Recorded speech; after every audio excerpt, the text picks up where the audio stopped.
तो ये दो क्वेश्चंस फटाफट ट्राई करो। I think not a difficult one for you, you can manage well. जल्दी से आंसर करो दोनों का।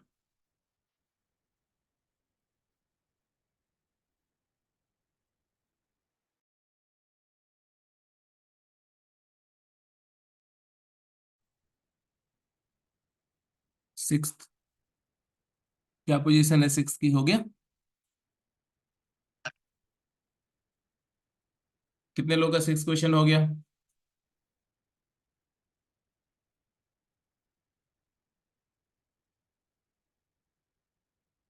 अरे क्या हुआ भाई? उत्कर्ष,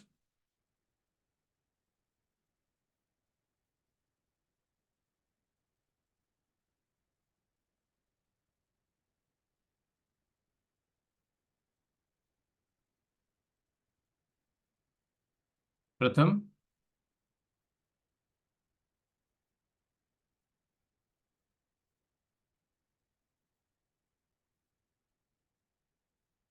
एम आई ऑडिबल?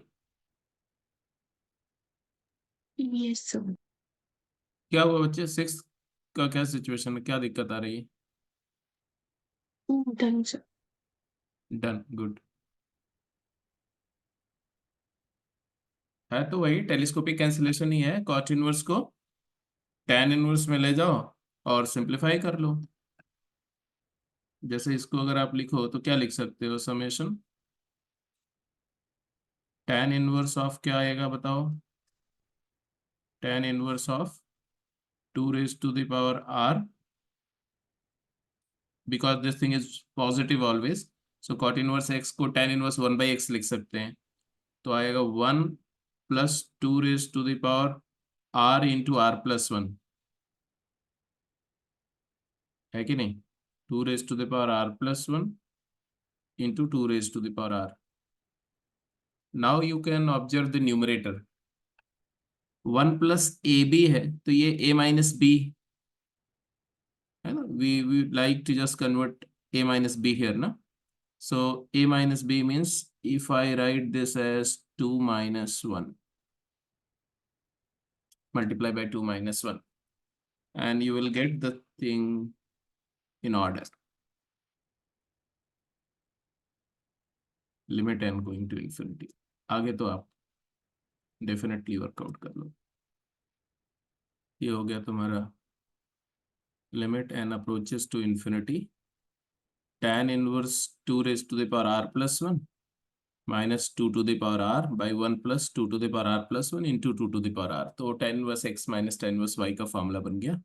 ये बन जाएगा tangent inverse of 2 raised to the power r plus 1 minus tangent inverse of 2 to the power r। Now telescopic cancellation हो ही जाएगा आपका, सिग्मा ऑपरेट करेंगे तो r goes 1 to n। Final answer क्या आया?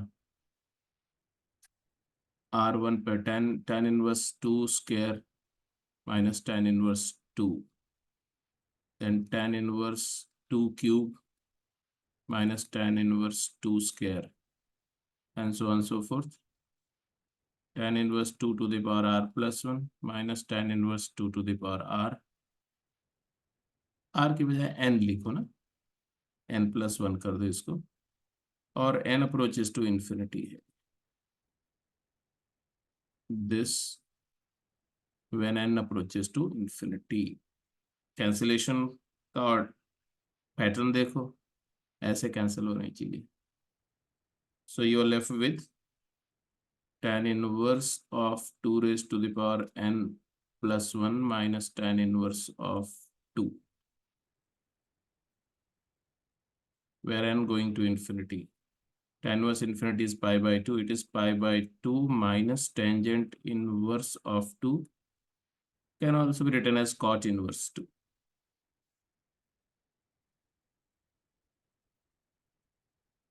Seventh question.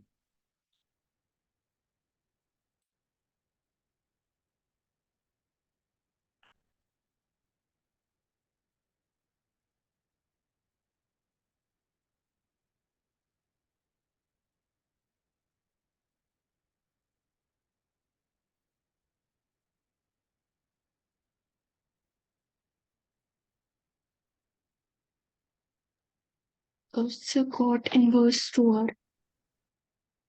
Cot inverse Cot inverse 2. Seventh का answer बता रहे हो? Yes.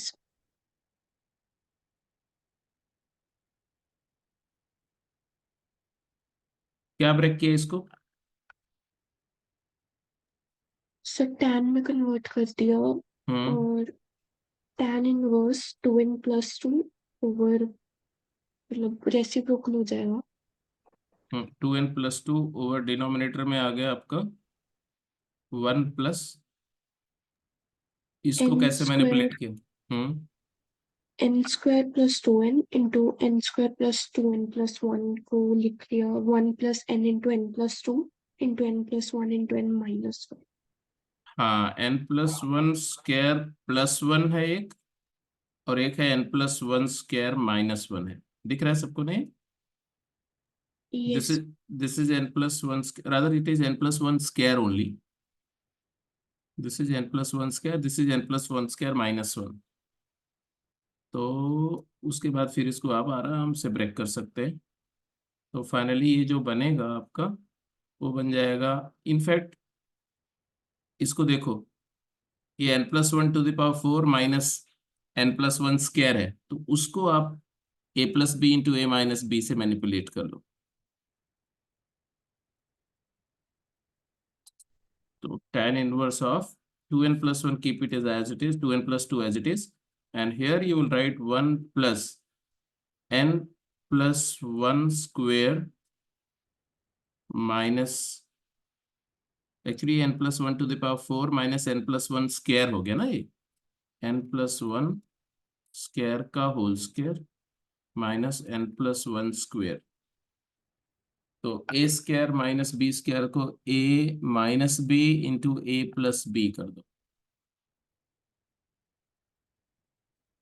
और इसको फैक्टराइज कर दो। तो a-b करोगे तो क्या आएगा? n+1 whole square minus n+1, और a+b करोगे तो क्या आएगा? n+1 whole square plus n+1। उन दोनों का डिफरेंस चेक करो, और अगर आपका वीएन मेथड में ब्रेक हो जाए तो कैरी ऑन, फटाफट अगला क्वेश्चन पे जाओ। एक क्वेश्चन और मैं डिस्प्ले कर देता हूँ। यस,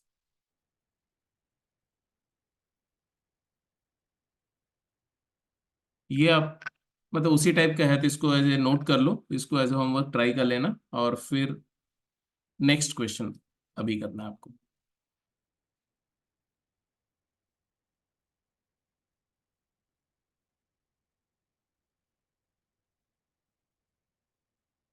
सो ये फोर्थ क्वेश्चन मैं डिस्प्ले कर, रादर अगला जो इलस्ट्रेशन मैं डिस्प्ले कर रहा हूँ वो करना है आपने। बोला क्या? State whether the following statements are true. I hope you remember the properties of continuous function. याद है? मैंने दो तीन बातें हम लोग डिस्कस करी थी। एक था Fermat theorem. What does Fermat theorem say? Fermat theorem of function, continuous function क्या बोलते हैं? किसी को याद नहीं? फंक्शन Every बाउंडेड रहेगा। function is always bounded. हाँ, every function which is continuous in closed interval is bounded. Continuous in closed interval is bounded. And intermediate value theorem क्या बोलता है? इंटरमीडिएट वैल्यू थ्योरम का स्टेटमेंट क्या है? अगर अगर continuous in closed interval a and b. Yes. If a function is continuous in closed interval a b, then it will take up every value between f of a and f of b at least once in the open interval a b. तो interval, open interval A B के बीच की सारी value में से, open interval A B में function F A और F B के बीच की सारी वैल्यू को कम से कम एक बार टेकअप करेगा। और अगर function continuous and strictly increasing या स्ट्रिक्टली डिक्रीजिंग है तो हर एक वैल्यू को एग्जैक्टली एक बार टेकअप करेगा। उसी के कॉन्टिन्यूएशन में हमने बात करी थी एक्सट्रीम वैल्यू थ्योरम कि अगर कोई फंक्शन कंटिन्यूअस है, दोनों थ्योरम को, इंटरमीडिएट वैल्यू थ्योरम और फर्मैट थ्योरम को अगर कंबाइन कर दिया जाए तो हम एक्सट्रीम वैल्यू थ्योरम पर अराइव कर सकते हैं कि अगर कोई function continuous in close interval A B है तो बाउंडेड होगा मतलब उसकी एक लीस्ट वैल्यू अटेन होगी स्मॉल एम, एक ग्रेटेस्ट वैल्यू अटेन होगी कैपिटल एम। फिर अगर वो लीस्ट वैल्यू टेकअप कर रहा है और ग्रेटेस्ट वैल्यू टेकअप कर रहा है तो इंटरमीडिएट वैल्यू भी टेकअप करेगा, तो वो स्मॉल एम से कैपिटल एम के बीच की सारी वैल्यू टेकअप करेगा। एंड देयरफॉर आप ये बोल सकते हो उस फंक्शन की range small M to capital M close interval हो जाएगी। So this is what we had discussed. तो उसी पर बेस्ड ये एप्लीकेशन है, फटाफट ट्राई करते जाइए क्विकली। हाँ भाई, हो गया। पहले तो ये दोनों क्वेश्चन तो आप में से मैक्सिमम कर ही गए होंगे। इस वाले क्वेश्चन पे क्या है, ये किसका इसका हो गया फाइनली, दिस वाला पार्ट सभी बच्चों का हो गया कि किसी को कोई दिक्कत है?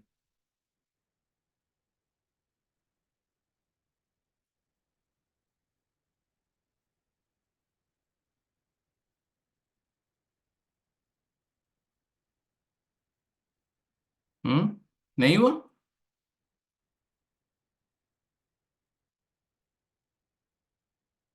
आपको ये प्रोडक्ट को, this product you need to express as the product of two terms whose difference is 2n plus 2।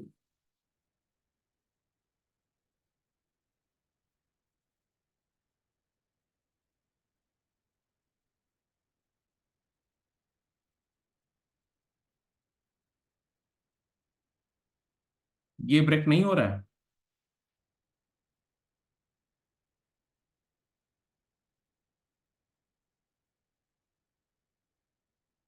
अगर इसी को देखो, सर हो गया।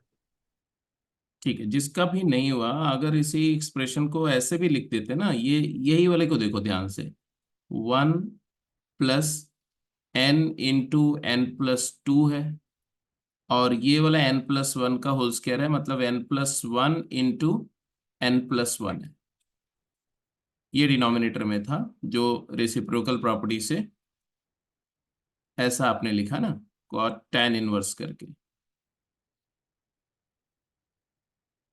अब इसके बाद आपने क्या करना है वो सोचना है, यहां पर थोड़ा रीअरेंज कर लो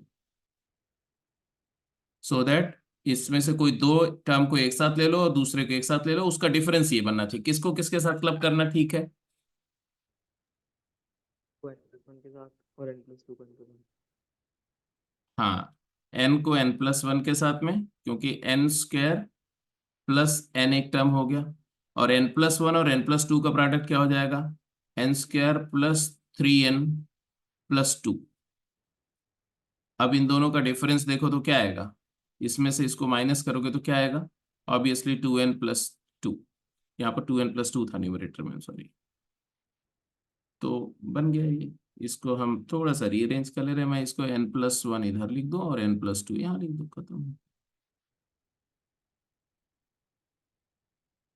this is x and this is y and this is x - y या y - x कर दो। ये है x है, ये y है, ये x - y है। बस इसके बाद आप इसको कंप्लीट कर लो।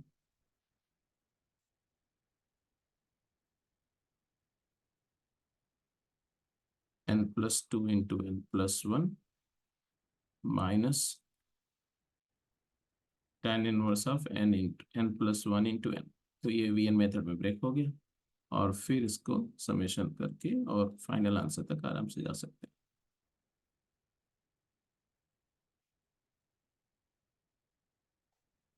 Now come back to this one. इसका क्या आर्ग्यूमेंट है भाई? पहला तो स्ट्रेट अवे क्लियर है, yes sir. Yes sir. Function quadratic है, पॉलिनोमियल है, ये दिख रहा है, एंड देयरफॉर कॉन्टिन्यूअस है। और एफ ऑफ ए क्या हुआ, क्योंकि ये वाला फैक्टर में ए रूट है, क्वाड्रेटिक नहीं बाई क्वाड्रेटिक है। एफ ए क्या है, f a is equal to a. और एफ ऑफ बी क्या है, फर्स्ट टर्म बी पर भी वैनिश कर रहा है, तो एफ ऑफ बी तुम्हारा वो बी है। इससे क्या बोलेंगे, therefore for all K belonging to A B there exist at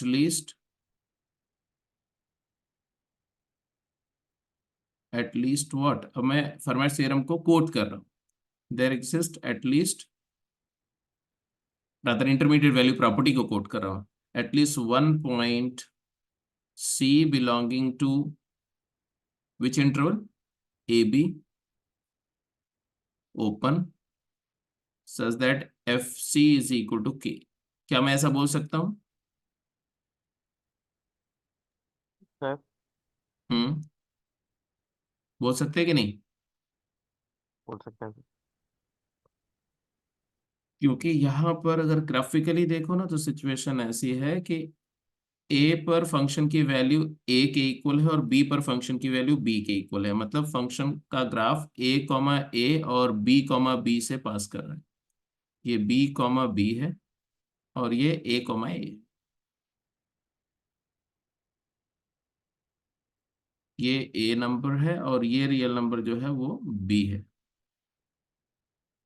तो ए और बी के बीच की जितनी भी पॉसिबल वैल्यूज हैं, मतलब if you draw any horizontal line y equal to k which is such that k is a number between a and b, तो ऐसी जितनी भी हॉरिजॉन्टल लाइंस हैं, ये फंक्शन का ग्राफ इन सभी लाइंस को कट करते हुए जाएगा, मतलब ये सारी वैल्यूज को अटेन करते हुए जाएगा। क्योंकि if you connect this point with this point you can not do it without intersecting these lines, तो चाहे जैसा ग्राफ होगा वो ये सारी वैल्यूज को अटेन करते हुए जाएगा। मतलब कोई भी रियल वैल्यू के ये function open interval A B में कम से कम एक बार जरूर टेकअप करेगा, किसी न किसी सी पर। तो there is always at least one C, at least one C इसलिए बोला क्योंकि एक सी की वैल्यू ये भी हो सकती है, ये भी हो सकती है, ये भी हो सकती है, एज पर दिस डायग्राम। तो at least one C is there between A and B such that at that c fc will be equal to k। ये अपना डन। सेकेंड वाला पार्ट भी जस्टिफाइबल है। ये स्टेटमेंट ट्रू है कि फॉल्स है? There exist a real number x such that this is equal to 2 not 5। True है। आर्ग्यूमेंट 0 पर और कोई और वैल्यू ले सकते हैं। हाँ तो जी, continuous तो आएगी। f0 तुम्हारा कितना है, f0 इज 1, अगर मैं इस फंक्शन को fx बोल रहा हूं तो। एंड कोई और एक वैल्यू ले लो, कौन सा ले लें, f2 ले लें। f2 is equal to how much, 2 raised to the power 2 not 5 plus 1/1 plus sine square 2, ऐसे लिख सकते हैं, 2 radian.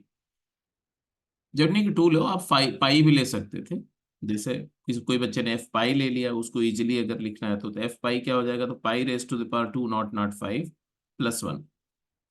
Then the claim is function one value take up कर रहा है, फंक्शन ये वैल्यू भी टेकअप कर रहा है, तो 1 और इस नंबर के बीच की सारी वैल्यू टेकअप करेगा, और fortunately 2 not 5 belongs to the interval 1 to pi to the power 2 not 5 plus 1। तो इंटरमीडिएट वैल्यू प्रॉपर्टी से फंक्शन सारी वैल्यू टेकअप कर रहा है because the function is continuous in this interval. ऐसे ही बी पार्ट ऑब्वियस है ना? Yes, sir. A polynomial of degree odd always takes at least one root, only because at minus infinity the odd degree polynomial attains the value say minus infinity, then at plus infinity it will have opposite sign plus infinity, so it must have always at least one real root। ठीक है जी, तो continuous functions के बारे में जो बातें चल रही थी उसके उसी कॉन्टिन्यूएशन में कुछ 2-4 पॉइंट ऐसे हैं जो आप कंक्लूड कर सकते हैं। For instance the first point that the continuity is a necessary condition for extreme value theorem to be true.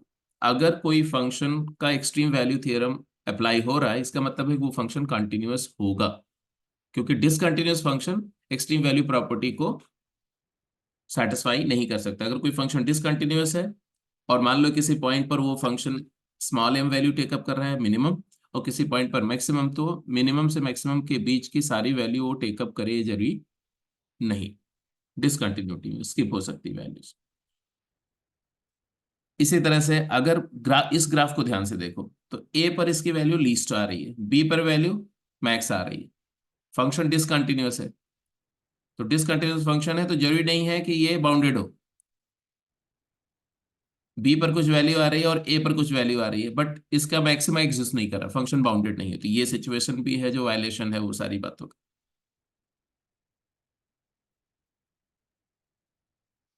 The function has a minimum value at left end point, but it has no maximum value in this case. You can see from here. Exactly इसी तरह से कुछ और बहुत छोटी छोटी बातें हैं जो फंक्शन, कंटिन्यूअस फंक्शन के बारे में बोल सकते हैं। जैसे अगर किसी कंटिन्यूअस फंक्शन का, ध्यान से सुनो, अगर किसी कंटिन्यूअस फंक्शन का डोमेन क्लोज इंटरवल है तो उसका रेंज भी क्लोज इंटरवल होगा। Do you agree? अगर किसी कंटिन्यूअस फंक्शन का डोमेन क्लोज इंटरवल है, then the range of that function will also be a close interval A B, close interval.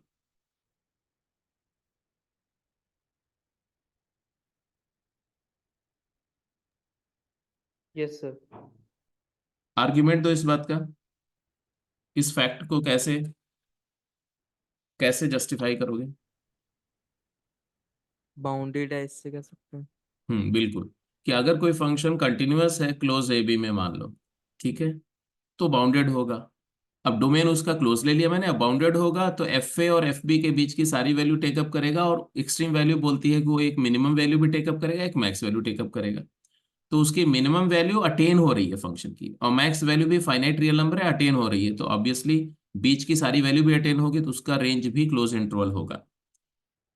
क्या ये ओपन इंटरवल के लिए बोल सकते हैं? अगर कोई फंक्शन ओपन इंटरवल में कंटिन्यूअस है तो उसका रेंज ओपन इंटरवल होगा, क्या ऐसा बोल सकते हैं? क्लोज डोमेन है तो क्लोज रेंज होगी, बट ओपन डोमेन है तो रेंज ओपन होगी, ऐसा बोल सकते हैं क्या? No sir. No sir. हाँ, वो नहीं बोल सकते, क्योंकि ओपन इंटरवल ए बी में, ओपन इंटरवल में फंक्शन का डोमेन है तो हो सकता है कि इंटरमीडिएट कोई दो पॉइंट पर वो फाइनाइट वैल्यू टेकअप कर ले और उसका रेंज जो है क्लोज इंटरवल आ जाए। Can you give me some example जिसका डोमेन ओपन इंटरवल हो बट रेंज ओपन इंटरवल ना हो? इन्फिनिट मेनी एग्जांपल्स हैं, कोई एक कोट करो। Tan in principal domain. Tan in, principal domain. तो उसमें तो उसका रेंज भी ओपन इंटरवल है। अरे टैन एक्स फंक्शन अगर ले रहे हो तो इसका डोमेन आपने बोला प्रिंसिपल डोमेन -π/2 टू π/2 इसका डोमेन ले रहे हो ना, ओपन, और इसका रेंज भी ओपन इंटरवल है, माइनस इन्फिनिटी से इन्फिनिटी। यस इसमें सर। सर इसमें तो मुझे लगा आप इस केस का पूछ रहे हो, मैं आप बीच में नेट में कुछ आ गया था तो हाँ, नहीं, जैसे मैं बहुत सारे एग्जाम्पल में एक एग्जाम्पल है, जैसे देखो 2x/1 + x²। आई होप आपको याद होगा ये फंक्शन, इसका ग्राफ भी याद होगा। इसका इसका डोमेन क्या है? All real number, minus infinity से इन्फिनिटी। और इसका रेंज क्या है? इसका रेंज है क्लोज इंटरवल -1 to 1। तो डोमेन तो ओपन इंटरवल है बट उसका रेंज क्लोज इंटरवल है। इसी तरह से डोमेन ओपन इंटरवल है और रेंज भी ओपन इंटरवल है, तो मतलब ओपन इंटरवल में ऐसा कोई स्टेटमेंट हम फॉर श्योर नहीं बोल सकते, कुछ भी हो सकता है। Similarly, if f is continuous in AB, then f inverse is also continuous. अगर f continuous होगा तो उसका inverse भी continuous होगा। I think you can agree.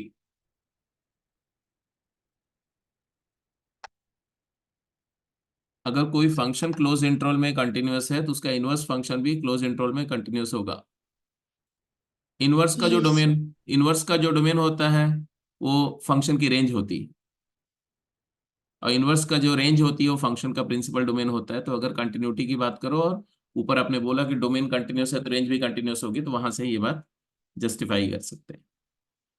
If fa and fb possess opposite sign, then at least one solution of the equation fx equal to 0 in the open interval ab provided f is continuous in ab। Obviously इसको बहुत बार आप use कर चुके हो location of root के लिए, ठीक है, कि अगर कोई फंक्शन कंटिन्यूअस है और ए पॉइंट पर उसकी वैल्यू से एफ ए है और वो मान लो पॉजिटिव है, एफ ए पॉजिटिव है मान लो एक एग्जाम्पल के लिए, और बी पॉइंट पर फंक्शन की वैल्यू नेगेटिव है, एफ बी नेगेटिव है, या vice versa, F A negative और एफ बी पॉजिटिव भी हो सकता है, तो बीइंग अ कॉन्टिन्यूस फंक्शन, ये दोनों पॉइंट को आप without intersecting the x axis you cannot cut it, you cannot connect it. तो अगर इसको कंटिन्यूस कर्व से कनेक्ट करेंगे तो एक्स एक्सिस को कहीं ना कहीं कट करेगा, जहां कट करेगा वो रूट होगा, या ऐसा हो सकता है कि मल्टीपल टाइम कट करे। तो odd number of time, sign change होने के लिए odd number of times cut करेगा। इसका मतलब है कि f a into f b less than 0 का कंक्लूजन क्या आएगा, there exist at least one root और odd number of real root, specially जब मैं पॉलिनोमियल्स की बात कर रहा हूं। ठीक है, इसी तरह से अगर एफ ए और एफ बी का साइन सेम हो तो आप बोल सकते हैं कि इधर नो रूट और इवन नंबर ऑफ रूट। तो ये सब बातें कॉन्टिन्यूटी से कनेक्टेड हैं, इसको हम क्वेश्चंस में मैथमेटिक्स की किसी भी प्रॉब्लम में इस्तेमाल कर लेते हैं जहां पर जरूरत पड़ेगी। चलिए जी, आंसर करिए। क्वेश्चन बोला गया, given F x is a continuous function define in the close interval 0 to 1 with a range 0 to 1, show that for some c belonging to close interval 0 to 1 fc must be equal to 1 minus c।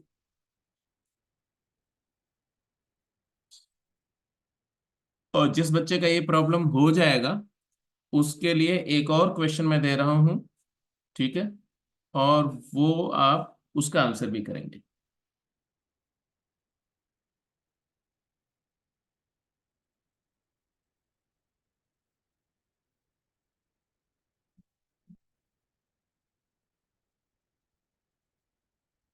पहले इसको try कर लो,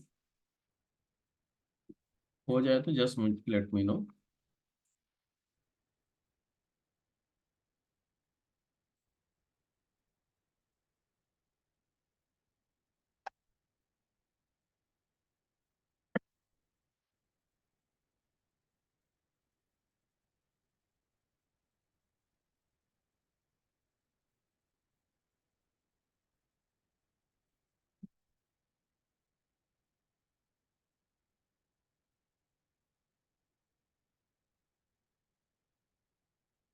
limit जो topic है उसमें usually अगर आपको challenge मिलेगा तो मिलेगा टेलीस्कोपिक समेशन पर बेस करके लिमिट की प्रॉब्लम जो बनेगी वो चैलेंजिंग होगी, और वो हमेशा चैलेंजिंग होगी। ठीक है, और अपार्ट फ्रॉम दैट इन्फिनिट सम पर बेस्ड जो प्रॉब्लम्स होंगी, तो यही दो आर्टिकल है लिमिट में जो आपको चैलेंज पोज कर सकते हैं। बाकी लिमिट जितना आपने कर लिया कभी नहीं इशू आएगा। इसलिए मैं इसलिए बता रहा हूँ क्योंकि उधर आपको थोड़ा सा प्रैक्टिस में रखना पड़ेगा क्वेश्चन को। Keep on just looking for challenging problems on these two articles on limit and उसको करते रहिए। सिमिलरली कॉन्टिन्यूटी में जो चैलेंजिंग प्रॉब्लम्स मिलेंगी आपको, जो आपको ट्रबल करेंगी through out the preparation period, और जितना आप ट्रबल होंगे उतना कंफर्टेबल होंगे एग्जाम में, वो हमेशा ये कंटिन्यूअस फंक्शंस की intermediate property and extreme value property से बेस्ड प्रॉब्लम्स होंगी। तो इसको भी ध्यान में रखना है कि इस पर भी आपको एक्सप्लोर करते रहना है, क्वेश्चंस करते रहना है। और ये दो चीजों पे अगर आप स्ट्रांग हो गए तो उसका जो आउटकम होगा वो ये होगा कि whenever you will be attempting the problems on mean value theorem like Rolle's theorem, Lagrange theorem and Cauchy's theorem, जो AOD का फिर से जो चैलेंज आएगा वो उस पोर्शन पे आएगा आपको। बाकी रेस्ट ऑफ द पोर्शन आप आई कैन बेट कि आपको कभी चैलेंजिंग नहीं फील होगा, बट उस पर वहां आएगा तो वहां पर फिर आप अच्छा करेंगे अगर ये वाला पार्ट अच्छा है आपका। तो यहां से बिल्ट हो रहा है वो कॉन्सेप्ट। बोला गया फंक्शन कंटिन्यूअस है, कितने लोगों ने इस बात को विजुअलाइज कर लिया ज्योमेट्रिकली? बेशक आपने उसका रिग्रेस प्रूफ नहीं लिखा, लेकिन ज्योमेट्रिकली उसको विजुअलाइज कर लिया। Yes sir. क्या विजुअलाइज किया प्रथम बताओ। लाइक अगर वो 0 पे कोई ए वैल्यू ले रहा है 0 से 1 के बीच में, हम्म। और 1 पे कोई बी वैल्यू ले रहा है, हम्म। तो वो ऑपोजिट साइड आएगी हमेशा x + y = 1 के ग्राफ में, तो उसको काटना ही पड़ेगा। Very correct, very correct.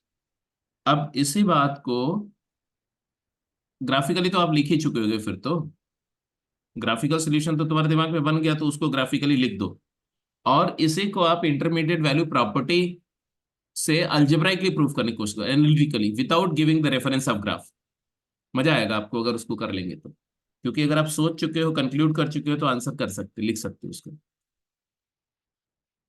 देखो ये पूरी स्टोरी कहाँ हो रही है, this entire story is happening in the close interval 0 to 1 to 0 to 1। मतलब है कि ऐसे समझो आपकी, आई एम सॉरी,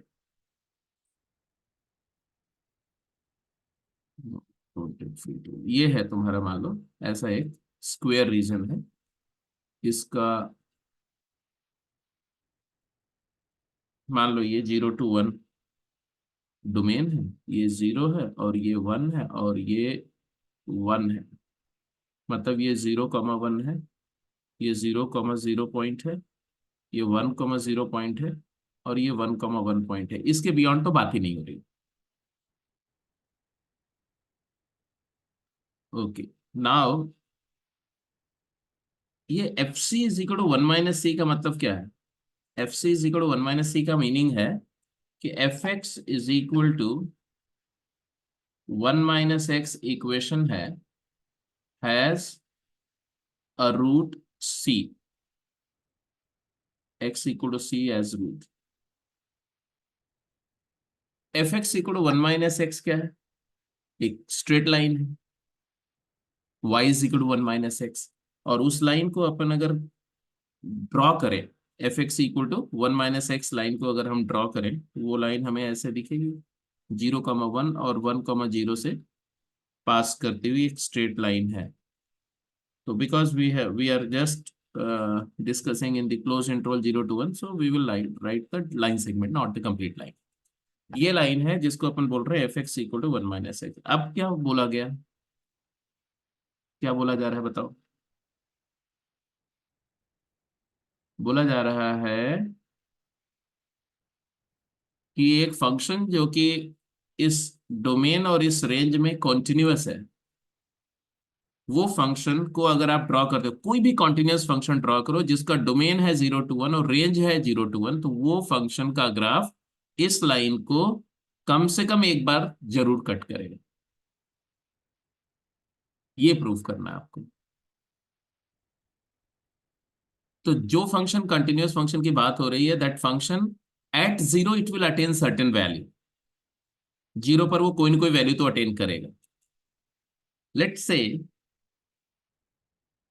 f0 तुम्हारा क्या है, मान लो f0 k, f0 मान लो k है, k। तो ये k जो वैल्यू होगी वो कहाँ होगी, क्या होगी? k वैल्यू या तो 0 होगी या तो 1 होगी, या 0 और 1 के बीच होगी। तो k belongs to 0 to 1। Understood? Yes. इसी तरह से फंक्शन 1 पर भी एक वैल्यू अटेन करेगा। 1 पर जो वैल्यू अटेन होगी बेटा, वो f1 मान लो m है, तो m also lies between 0 to 1। ये दो जो स्टेटमेंट आप दे रहे हो, इस दोनों स्टेटमेंट को ज्योमेट्रिकली सोचने की कोशिश करो कि अगर f0k है, मतलब 0, k एक पॉइंट है, और वो पॉइंट 0, k कहाँ पर है? यहाँ 0, 0 और 0, 1 के बीच में कहीं पर भी होगा, कहीं पर भी होगा। मैंने एक रैंडमली एक पॉइंट मार्क कर दिया, और ये पॉइंट को क्या बोला, ये कौन सा पॉइंट है? 0, k। और ग्राफ मान लो यहां से स्टार्ट हो रहा है, f1m है, तो 1, m भी एक पॉइंट है। 1, m पॉइंट कहाँ होगा भाई? m 1 से छोटा है या 1 के इक्वल है, 0 से बड़ा या 0 के इक्वल है। इसका मतलब है कि f1 भी यहाँ इस लाइन सेगमेंट, इस वर्टिकल लाइन x = 1 पर कोई पॉइंट होगा, कहीं पर भी हो सकता है। मान लो यहाँ है, कहीं भी मार्क कर दे, मान लो यहाँ मार्क कर दिया मैंने, ये 1, m है। नाउ द पॉइंट इज, अगर कोई फंक्शन इस पॉइंट ए, इसको ए पॉइंट मान लो और इसको बी पॉइंट मान लो, ए और बी के बीच में एक कंटिन्यूअस फंक्शन ड्रॉ करना है, मतलब जो ए से स्टार्ट हो रहा हो और बी पे टर्मिनेट हो रहा हो, तो can you draw a curve joining A and B without intersecting this diagonal line? क्या आप ए और बी पॉइंट को बिना डायगोनल लाइन इंटरसेक्ट किया, मान लो ये पॉइंट P है और ये point Q, without intersecting the line segment PQ, can you connect A and B as a function? मतलब आप इधर ये बोलो हाँ कर सकते हैं, यहाँ से बाहर जाकर कैसे कर सकते हैं, बट वो फंक्शन नहीं रहेगा ना। तो कोई भी फंक्शन आप ऐसा नहीं ड्रॉ कर सकते जो कॉन्टिन्यूअस हो और ए से बी को ज्वाइन कर रहा हो और ए और बी को कनेक्ट करते हुए वो इस लाइन को ना कनेक्ट करे। So what ever function you draw, suppose I draw a curve like this, it will intersect. Suppose I draw a curve like this, it will intersect. Whatever curve you draw, howsoever you draw, it is definitely going to intersect this line at least once। मान लो जिस point पर वो cut कर रहा है, मान लो यहां cut कर रहा है, इसका मतलब क्या होगा कि एक सी है कहाँ, 0 to 1 इंटरवल में, सच दैट एफ सी की वैल्यू क्या है, ये वाला पॉइंट क्या हो जाएगा, सी कॉमा एफ ऑफ सी हो जाएगा ना। बट एफ ऑफ सी क्या है, एफ ऑफ सी इस लाइन का पॉइंट भी तो है, एफ ऑफ सी 1 - c है। तो therefore f C is equal to 1 - c। ये ग्राफिकली समझने वाली बात है। सारे लोगों को समझ में आ गया, graphically it is clear. Yes sir. Yes, sir. अब मेरा बोलना है कि कितने लोगों ने इसको इंटरमीडिएट वैल्यू थ्योरम का इस्तेमाल करके without giving the reference of graph इसका जस्ट सोल्यूशन लिख चुके हो।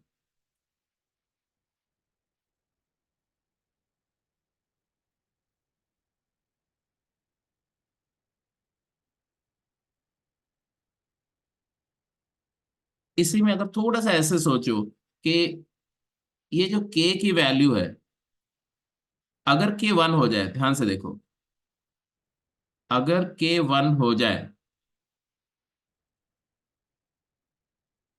तो f0 = 1। ये तो इसके लिए तो कोई आर्ग्यूमेंट ही नहीं देना, क्योंकि ये तो सेटिस्फाई ही कर रहा है। इस केस में c क्या हो गया, c 0 हो गया। और अगर m की वैल्यू 0 हो जाए, अगर m की वैल्यू 0 हो जाए तो उस केस में f1 0 हो गया। f1 0 हो गया मतलब कि इसका 1 रूट हो गया ये, तो c की वैल्यू 1 हो गई, ये भी सीधे सीधे सेटिस्फाई हो रहा है। और इसके अलावा अगर मैं बोलता हूं कि k की वैल्यू 1 से छोटी है, k <1 है, अगर मैं बोलता हूं कि m की वैल्यू 0 से बड़ी है, m 0 नहीं, तो ये वाला केस भी हटा दो, ओपन इंटरवल कर दो, क्योंकि वो दोनों केस तो ऑब्वियस केसेस हैं। तो उस केस में ऑब्वियसली ये पॉइंट यहां से बिलो है और ये पॉइंट 0 से अबव है, और उस केस के लिए ये आर्ग्यूमेंट बिल्कुल ज्योमेट्रिकली वेल प्लेस्ड है। अब देखो इस पर इंटरमीडिएट वैल्यू थ्योरम कैसे अप्लाई होता है, ठीक है।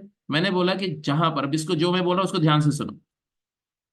इंटरमीडिएट वैल्यू प्रॉपर्टी हमेशा continuous function in close interval का रेफरेंस देके स्टार्ट होएगी, क्वेश्चन हमेशा उसी तरह से आएगा।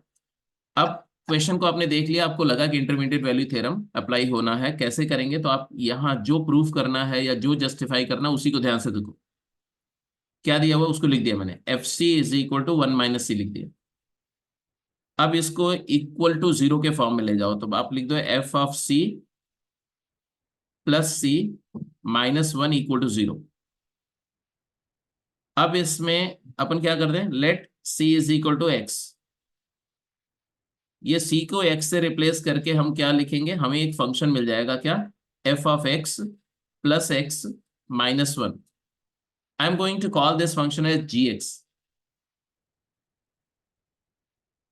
अब ये gx फंक्शन पर हम इंटरमीडिएट प्रॉपर्टी यूज करने की कोशिश करेंगे, ये एज्यूम करते हुए कि मुझे gx का एक रूट दिखाना है, और किसी भी फंक्शन, किसी कॉन्टिन्यूअस फंक्शन का एक रूट दिखाना है, मतलब उसका साइन चेंज दिखाना है।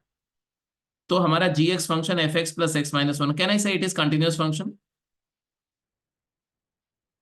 gx is continuous in closed 0 to 1, yes or no? Yes sir. Yes sir. क्योंकि fx कंटिन्यूअस दिया हुआ है और x -1 एक पॉलिनोमियल फंक्शन है, दो कंटिन्यूअस फंक्शन का सम कंटिन्यूअस होता है, and therefore can I say that g0, what is g0, f of 0 -1, and therefore it is less than or equal to 0, agreed or not? Yes sir.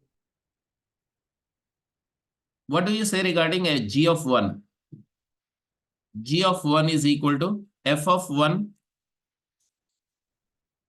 बोलो। f(1), f(1) ही आ रहा है ना, देखो, क्योंकि 1 और 1 तो कैंसिल, 1 और 1 कैंसिल हो गया, तो f(1), f(1) can I say that it is greater और इक्वल टू 0?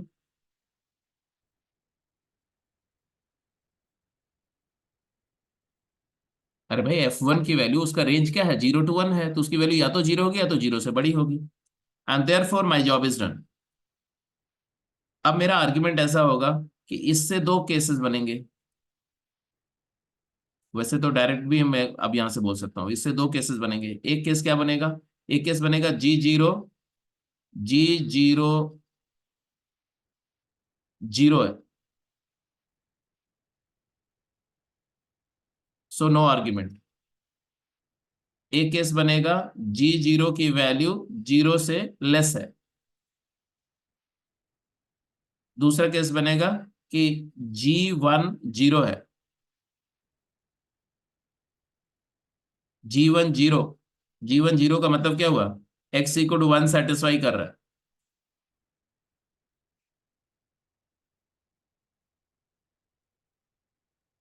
और एक केस बनेगा G1 इज पॉजिटिव। तो ये दो केसेस में तो कोई आर्ग्यूमेंट देने की जरूरत नहीं है। और G0 नेगेटिव है और G1 पॉजिटिव है, तो G0 × G1 by intermediate property, because it is negative, therefore there exist at least one C belonging to 0 to 1 such that G(c)=0। G(c)=0 का मतलब होता है कि f(c+c)-1 = 0। इसका मतलब होता है कि f(c)=1 - c। तो ये हो गया आपका just the argument without giving the reference of graph. ठीक है जी, क्लियर है, कोई दिक्कत तो नहीं? No sir. चलिए, तो एक काम करिए, सॉरी ये हो गया था। एक क्वेश्चन और मैं दे रहा हूँ, इसकी बात करते हैं। ये दो क्वेश्चन है, इसमें से एक अभी करना है, एक आपके लिए होमवर्क है, और इसमें मैं कोई हेल्प नहीं करूंगा, मुझे पूरा भरोसा है कि आप अपने आप आंसर कर जाएंगे।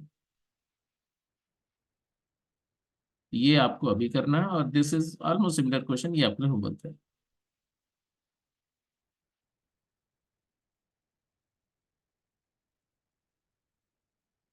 और एक क्वेश्चन और यही लिख दे रहा हूँ,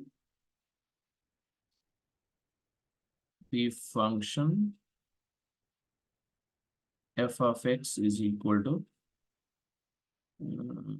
एक क्वेश्चन लिख रहा हूँ, x³ / 8।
हाँ जी, ये क्वेश्चन भी कर लो।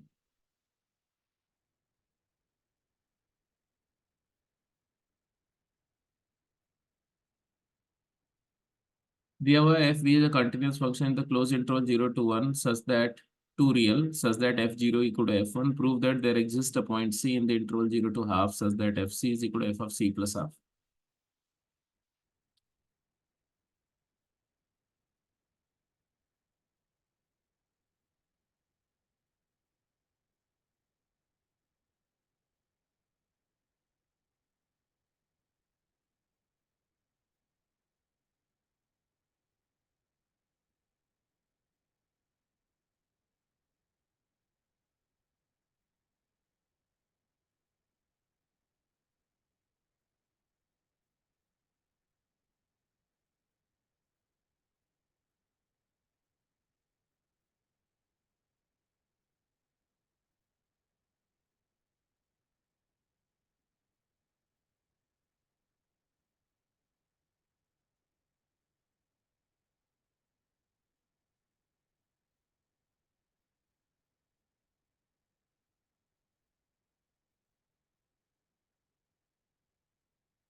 ठीक है, फर्स्ट वाला हो गया होगा। क्या किया?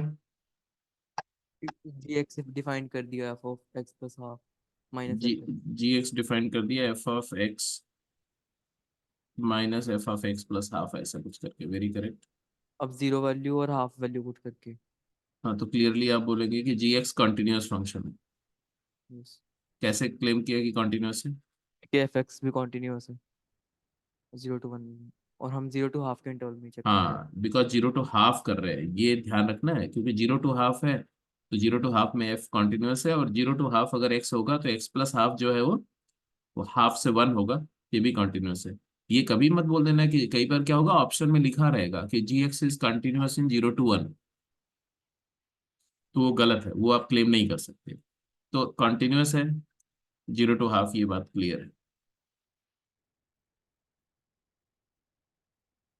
अब इसके बाद आप बोलेंगे क्या, जी जीरो की वैल्यू क्या आ रही है? F of zero minus F of half. अच्छा जी, और g of g of half half क्या रहा है? ये आ रहा है f of f half half minus minus f one. अच्छा F1 जी, और F0 equal. F one f zero equal है, तो ये आ गया तुम्हारा f of half minus F of zero हो गया ना, यहाँ से। और इससे आप क्लेम कर सकते हैं कि अगर ये क्वांटिटी का साइन देखो और ये दोनों अपोजिट साइन की होगी, तो यहाँ से आ जाएगा g zero into g half, it is equal to negative of f zero minus f half का square, which is less than 0, less than or equal to 0, and that is enough. So by intermediate value theorem, there exists at least one C belonging to 0 to half such that g of C is equal to 0. That means f of C minus f of C plus half equal to 0. That means f of C is equal to f of C plus half.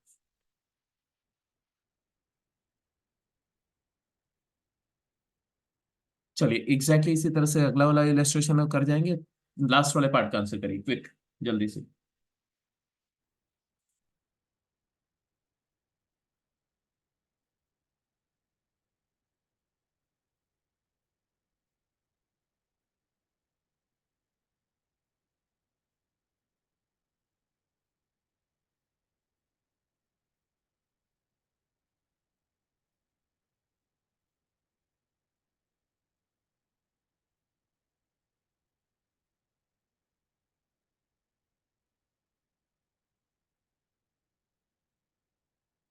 क्या answer है भाई इस वाले part का?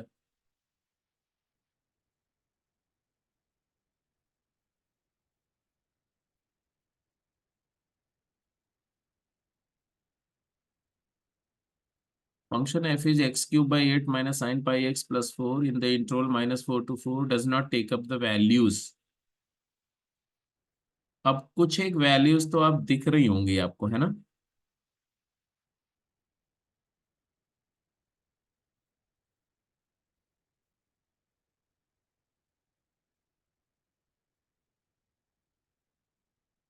जैसे 4 value ये take up कर रहा है, हालांकि 4 की बात नहीं हो रही है, -4 की बात हो रही है। -4 वैल्यू ये टेकअप करेगा,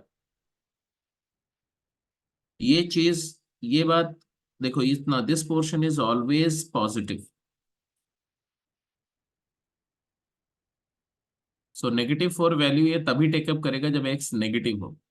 क्लोज इंटरवल -4 से 4 तक जा रहे हैं, तो हम हिट कर सकते हैं, देख सकते हैं F x is continuous function, ये तो सबको दिख रहा है इन द इंटरवल -4 to 4। कैसे? पॉलिनोमियल कॉन्टिन्यूस है, और trigonometric function sine x continuous है, साइन पाई एक्स कॉन्टिन्यूस है। एफ ऑफ -4 आपको दिख रहा होगा, किसी भी इंटीजर पर ये वाला टर्म वैनिश कर जाएगा। तो -4 पर वैल्यू आ रही है वो -64/8 + 4 आ रही है, तो ऑब्वियसली -4 आ रही है।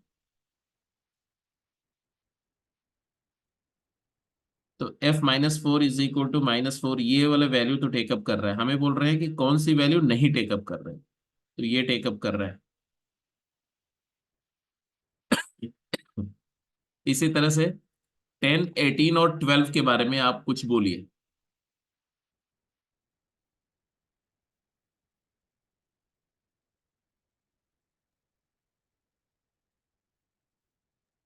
F4 12 आ रहा है, तो 10 और 12 भी आ जाएगी, बट 18 नहीं आएगी, ये नहीं डिस्प्रूव हो रहा।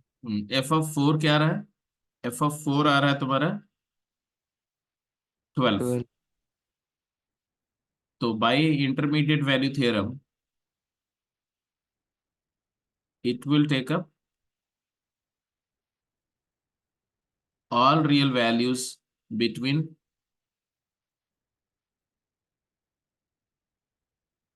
-4 and 12।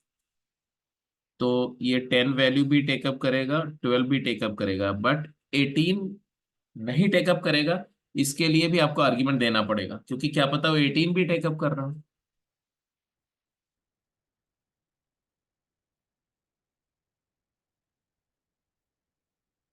बोलो।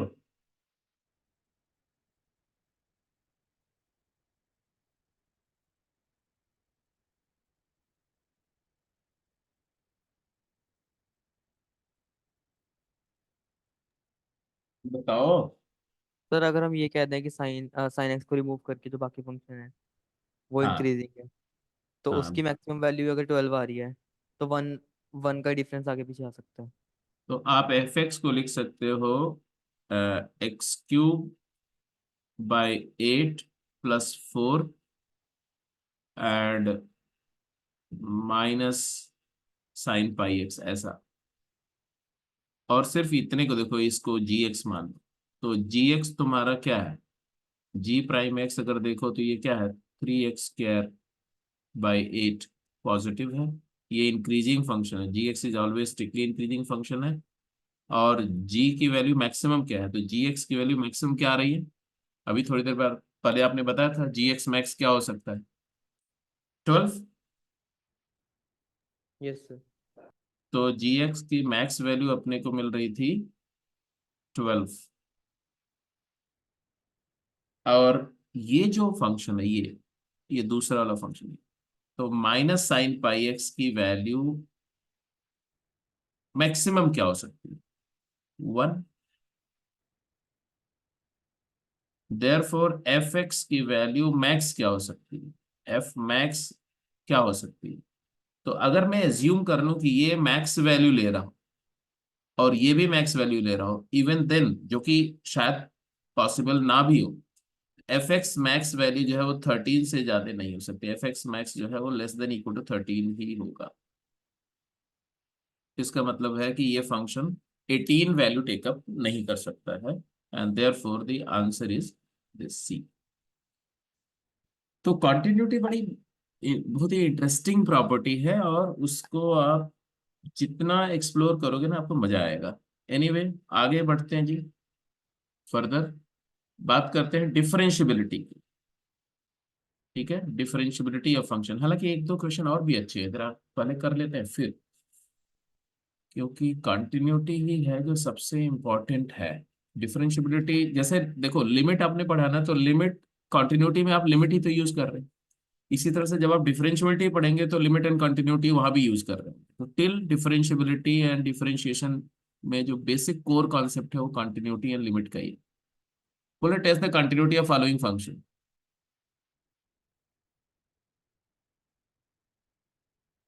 बोल रहे एफ(x) रैशनल इनपुट पर x वैल्यू दे रहा और इरेशनल इनपुट पर 0 वैल्यू ले रहा है, तो क्या ये फंक्शन कंटिन्यूअस होगा?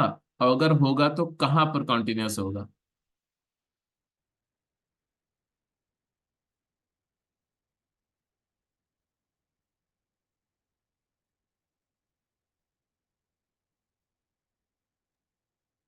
फर्स्ट वाला कंटिन्यूअस नहीं होगा।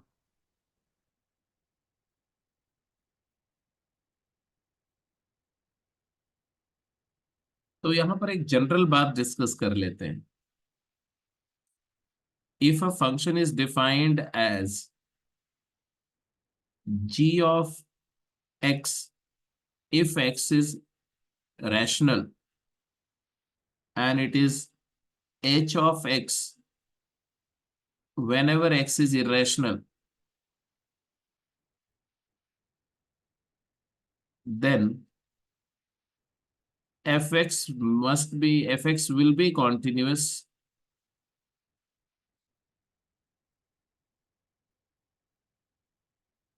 only at those points where g of x equal to h में where g of x is equal to h of x. और किसी पॉइंट पर नहीं हो सकता. Reason being, say I assume x is equal to कोई एक number ले लेते हैं x not belonging to domain of f, और f ऑफ x नॉट. अब x नॉट हो सकता है कि रैशनल हो सकता है कि इरेशनल हो. f ऑफ x नॉट की वैल्यू क्या होगी? तो आप बोलोगे it is g of x not अगर x नॉट तुम्हारा रैशनल है, और it is h of x not अगर x not irrational. I hope इसमें कोई डाउट नहीं. अब मैं बात कर रहा हूं कि x नॉट पर फंक्शन की लिमिट क्या है. f x नॉट प्लस और माइनस की बात करते हैं, कुछ भी बात कर लेते हैं, एक साइड की बात कर लेते हैं, RHL की बात करते हैं x नॉट पे. इसका मतलब क्या हुआ? इसका मतलब हुआ limit h going towards 0 f of x naught plus h. Now it's a very interesting fact that we are basically focusing on x naught in the right neighborhood of x naught. तो x naught plus delta से x naught के interval को observe कर रहे हैं, और उसमें हमारा x naught plus h यहाँ कोई एक नंबर होगी, और वो नंबर किधर अप्रोच कर रही है? x naught की तरफ अप्रोच कर रही है, जैसे जैसे h 0 को अप्रोच कर रहा है. While moving towards x naught from x naught plus delta, because you know that in any real interval, any open or closed interval of real number, there are infinite many rational as well as irrational number. So h जो है वो rational value भी take up करेगा, irrational value भी take up करेगा. तो x not plus h की जो वैल्यू है वो रैशनल भी अटेन होगी और इरेशनल भी अटेन होगी. इसका मतलब है कि ये फंक्शन इस पूरी प्रोसेस में डबल डबल वैल्यूज अटेन कर रहा होगा. क्या कि ये चीज क्या आएगी? g ऑफ, ये क्या बन जाएगा? ये बन जाएगा limit h tending to 0 g of x not plus h भी हो सकता है.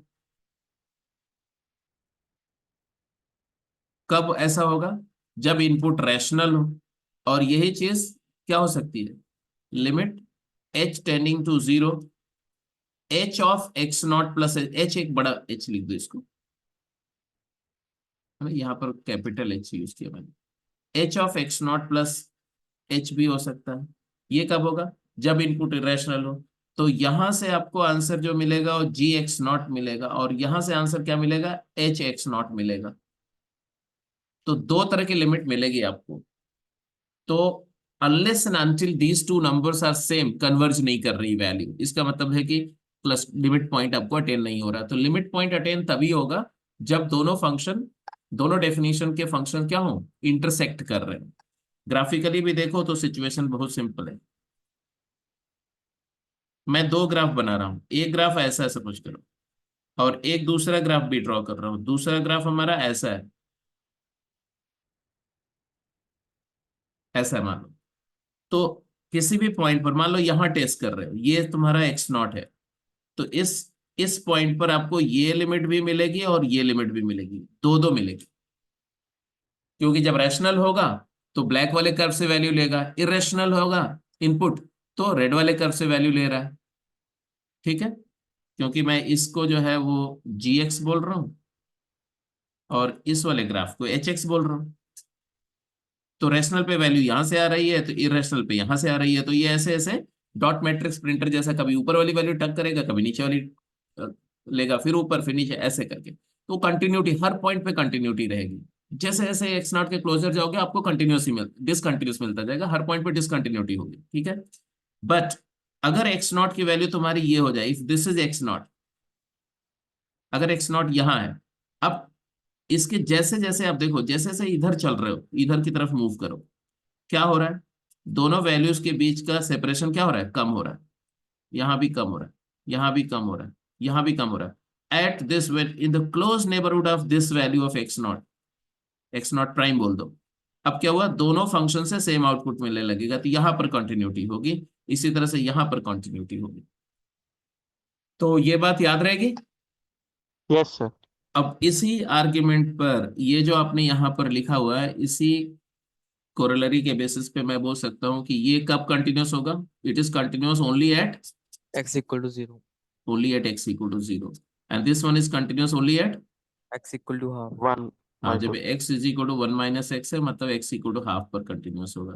This is continuous at x equal to 0, 0। 0, this is continuous at x equal to -1 and 1। 1, हाँ, क्योंकि एक तुम्हारा एक्स स्क्वायर फंक्शन ऐसा है और 1 ये है, तो सिर्फ यहाँ पर कंटिन्यू, एक यहाँ कंटिन्यूटी बनेगी, एक यहाँ कंटिन्यूटी बनेगी। यहीं से एक और पॉइंट लिख दो, लास्ट पॉइंट, ठीक है, जस्ट मेंशन करो, if fx be a continuous function, if fx be a continuous function,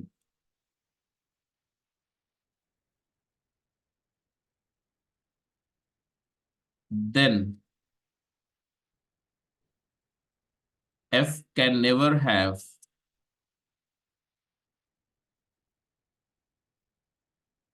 different formula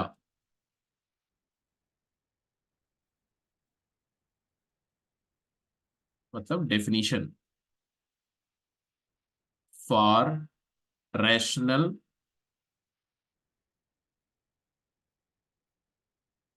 than that of irrational।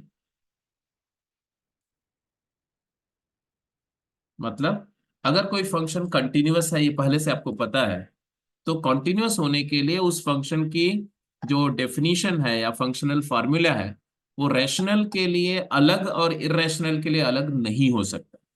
Rational और इरेशनल पर सेम फार्मूले से डिफाइंड होगा, क्योंकि अगर फंक्शनल फार्मूला अलग हो गया तो कॉन्टिन्यूटी सिर्फ उन्हीं पॉइंट पर होगी जिन पॉइंट पर दोनों फार्मूला या दोनों कर्व जो है, दोनों डेफिनेशंस कोइंसाइड करती हैं।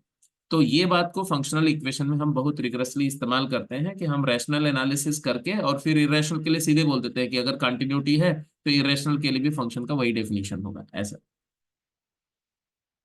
चलिए जी, let's move to one more problem, continuity पर लास्ट प्रॉब्लम है, फिर अपन डिफरेंशियबिलिटी स्टार्ट कर लेते।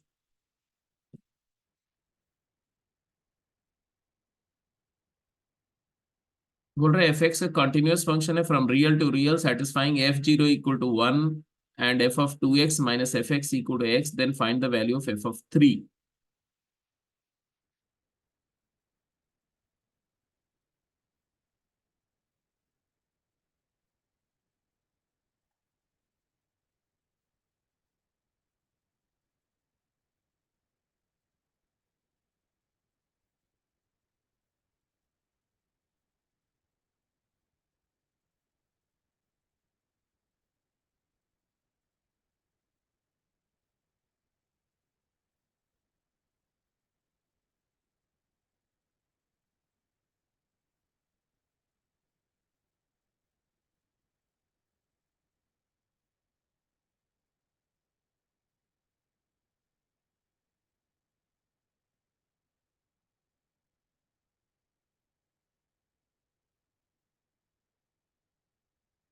हिट एंड ट्रांस से आंसर क्या है, पहले आंसर बता दे।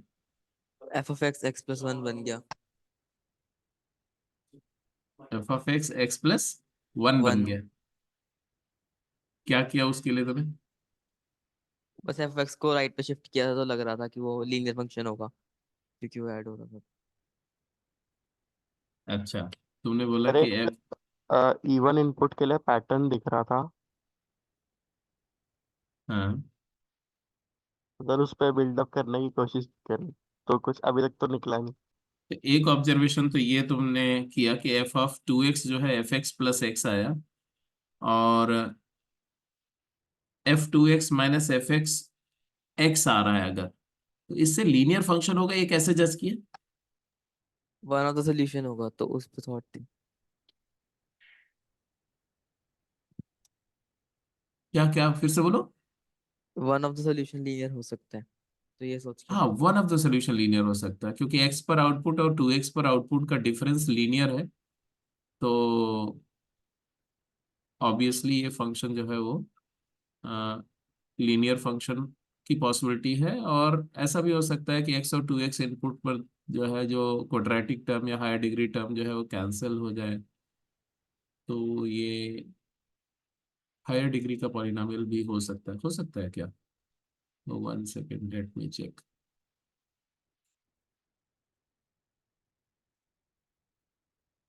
नहीं हो सकता क्योंकि जो लीडिंग टर्म होगा वो कैंसिल आउट नहीं करेगा। अगर एक्स स्क्वायर का टर्म है मान लो, तो 2x पुट करोगे और x पुट करोगे तो लीडिंग टर्म कैंसिल आउट नहीं होगा, तो लीनियर ही होना चाहिए। अच्छा, फिर क्या बोला? फिर ए एक्स प्लस बी लेके चेक कर एफ ले। एफ एक्स जो है वो ए एक्स प्लस बी ले लिया, चलो मान लेते हैं ए एक्स प्लस बी ले ली। तो यहाँ से आपने बी एफ, तो वन आ गया सीधा। हाँ एफ 2x को तुम, हाँ एक तो b1 आ गया, और एफ 2x जो है तुम्हारा आ जाएगा 2ax प्लस बी। तो F of 2x minus f x जो है वो आ जाएगा तुम्हारा ax, और वो दिया हुआ है x, तो a की वैल्यू क्या आ गई? 1 आ गई। और b क्या आ गया? b तो एफ ऑफ दिया जीरो हुआ से। 1, f01 है, b1 बिकॉज f0 इज 1।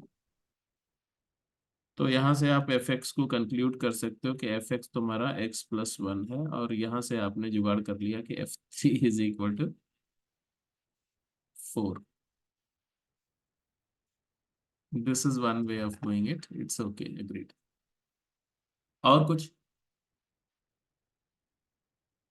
और कुछ भी कर सकते थे, कुछ ऐसे सोचो।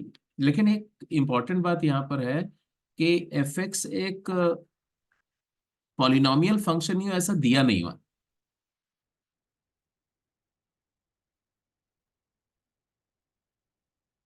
तो ऐसा भी हो सकता है कि एफ एक्स और एफ टू एक्स जो दो कर्व हों, वो वाई इक्वल एक्स लाइन पर कट कर रहे हो, जहां कहीं भी इंटरसेक्ट कर रहे हैं वाई इक्वल एक्स लाइन पे इंटरसेक्ट कर रहे हैं। तो उस केस में अगर कोई नॉन पॉलिनोमियल कर्व हो तो भी तो सेटिस्फाई कर रहा है। तो ये जो हमारा अप्रोच है ना, ये अप्रोच एक एग्जॉस्टिव अप्रोच नहीं, आंसर निकालने के लिए ठीक है।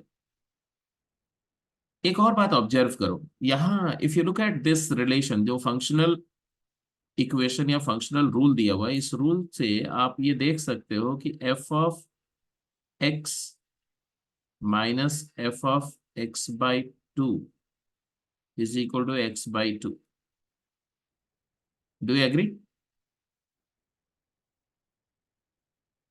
एंड आइडिया इज, 1 पर वैल्यू मेरे को पता है, सॉरी 0 पर वैल्यू पता है, 0 पर वैल्यू पता है, तो मैं यहां से एक तो दो बातें ऑब्जर्व हो रही, देखो।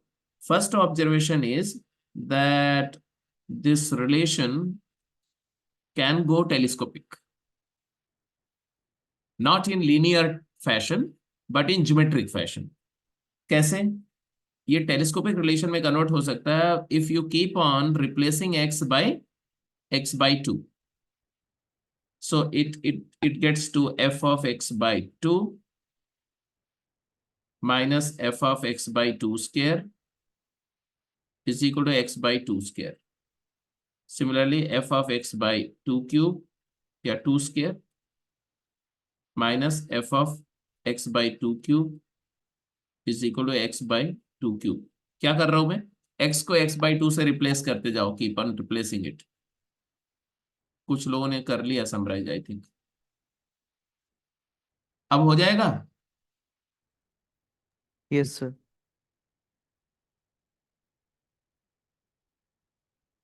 कहां तक ले जाए इसको? F of x by 2 raise to the power n कर दो, माइनस एफ ऑफ, इसमें कैंसिलेशन का पैटर्न देखो, 2n-1 ही लिखो चलो, और x by 2 to the power n कर दो, और यहाँ पर क्या आएगा, x by 2 raise to the power n। और फिर अगर इन सबको ऐड कर दो तो सम करोगे तो क्या आएगा, ये ऐसे कैंसिलेशन का पैटर्न बन रहा है, this gets cancelled, this gets cancelled and so on so forth, this will get cancelled, ये भी कैंसिल हो जाएगा, और आपके पास मिलेगा क्या, f of x minus F of x by 2 raise to the power n is equal to, बोलो, x कॉमन लेके क्या आएगा, x बाई 2 कॉमन ले लो तो क्या आएगा, 1 plus half square up to half to the power n-1। ये आपका एक जीपी है, इस जीपी का सम क्या आएगा, अगर n अप्रोचेज इन्फिनिटी कर दो, इसका लिमिट ले लो, n गोइंग टू इन्फिनिटी कर देते हैं चलो, तो इधर भी आप लिमिट ले लो और n अप्रोचेस टू इन्फिनिटी कर दो, ये हो जाएगा, बोलो, x by 2 times 1/1 minus half, is that it, तो बोलो जी, यही आ रहा है ना, तो ये x आ गया, तो यहां से आपने क्लियर कट, और ये जीरो हो जाएगा, देखो दिस बिकम जीरो, तो यहां से आपने प्रूव कर दिया कि F x minus f zero is equal to x हो गया, एफ जीरो 1 है, तो यहां से एफ एक्स तुम्हारा x+1 प्रूव हो गया। अब हमने एफ एक्स को x+1 प्रूव कर दिया in the closed neighbourhood of,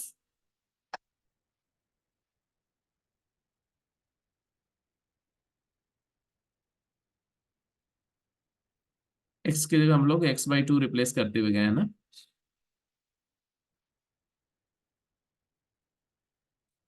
clear है, एफ एक्स x+1 हो गया, yes sir. Yes sir. Yes, sir. तो f3 क्या हो जाएगा, f3 हो जाएगा 3+1 4। ठीक है जी, तो just keep on working on the problems on continuity. Now let's move to the another concept which is called differentiability of a function. So differentiability क्या है और डिफरेंशियबिलिटी टेस्ट कैसे करते हैं और उसकी ज्योमेट्रिक सिग्निफिकेंसेस क्या है, उस पर बात करेंगे। तो सबसे पहले तो आप डिफरेंशियबिलिटी क्या है, एक सिंगल लाइन की डेफिनेशन पहले लिखो। A function f x is said to be differentiable, a function f(x) is said to be differentiable at some real value x equal to a if and only if a limit x approaches to a, f of x minus f of a over x minus a exists real and it is real and it is finite। तो अगर कोई function x equal to a point पर differentiable है तो x tending to a, x approaching to a, f of x minus f of a over x minus a, this limit finitely exists and vice versa। If this limit exists finitely, then we say that the function is differentiable at x equal to a। But the point is, what does this limit signify? तो इस limit का significance की बात करें तो इसका दो significance है, मेरी बात ध्यान से सुनो। ये लिमिट का मतलब क्या है, ज्योमेट्रिकल मतलब क्या है, तो ज्योमेट्रिकली ये लिमिट क्या रिप्रेजेंट कर रही है, और फिजिकली क्या रिप्रेजेंट कर रही है, पहले ये मेरे को बताओ। तो फिजिकली ये लिमिट है delta in f x by delta in x, means change in f x by change in x, है ना। तो physically f of x minus F of a over x minus a क्या represent कर रहा है, बोलो, ये है average rate of change, average rate of change किसका? fx का। का कब? In the interval a to x, a से x इंटरवल में फंक्शन की वैल्यू में कितना चेंज हुआ? न्यूमरेटर क्या है? Numerator change in the value, और डिनोमिनेटर क्या है? Change in x। तो ये है डेल्टा y और ये है डेल्टा x। मानते हो कि नहीं मानते हो? ये डेल्टा x है और ये क्या है? Delta y। तो delta y upon delta x average rate of change है। और ज्योमेट्रिकली क्या है? ज्योमेट्रिकली भी ध्यान दो इसको। तो ज्योमेट्रिकली अगर मैं सिग्निफाई करने की कोशिश करूं, तो geometrically I can well claim that there is a function, suppose a function which is continuous. ऐसा कोई कर्व है, ऐसा मान लो ऐसा है, और इस पर ये पॉइंट है a comma f A point है, a कॉमा एफ बोल दो इसको। और इस a के नेबरहुड में कोई x वैल्यू है, लेफ्ट में भी हो सकती है, राइट में हो सकती है। अभी फॉर इंस्टेंस हम x को यहाँ कहीं ले रहे हैं। ये डॉट क्या है बेटा? ये डॉट है x comma f x, curve के ऊपर। अब कर्व पे अपन दो पॉइंट ले रहे हैं, a कॉमा एफ ए मिल रहा है, x कॉमा एफ एक्स मिल रहा है। Let me call this as a point and this as b point. Then if you join these two point a and b by a straight line, this is called chord of the function। ये curve की एक cord है। इस cord का, इस cord के लिए ये क्वांटिटी क्या सिग्निफाई करती है? बोलो। यही सेम क्वांटिटी इस कॉर्ड के रेस्पेक्ट में क्या है? स्लोप स्लोप है। किसका? कॉर्ड का स्लोप है। तो मैं इसी को ज्योमेट्रिकल सिग्निफिकेंस में लिख रहा हूं, slope of chord a b as per the diagram. Chord joining a comma f a and b x comma f x. ये a पॉइंट है और ये b पॉइंट। अब इसके बाद में ये, अभी मैं सिर्फ बात कर रहा हूं किसकी? I am talking of this expression, this one. अब इस पे लगा देते हैं लिमिट। क्या होगा जब लिमिट लगाएंगे? What happens when you take limit of this expression when x approaches to a?